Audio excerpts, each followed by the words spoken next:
ज्या प्रकारे भारताच्या संसदेमध्ये महिला आरक्षण बिलाची भ्रूणहत्या ही विरोधी पक्षाने केली, त्याचाही जागर करण्याची आवश्यकता आहे।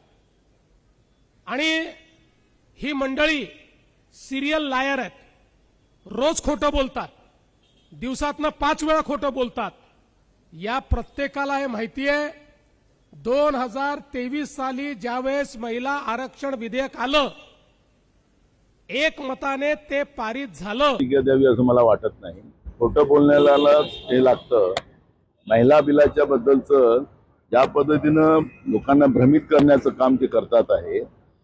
2023 मध्ये 21 सप्टेंबर 2023 ला महिला बिल पारित झालेलं आहे, राष्ट्रपतीची सही झालेली आहे, त्याचं नोटिफिकेशन निघालेलं आहे। 2024 मध्ये तुम्हाला लागू करायला कोणी थांबवलं होतं?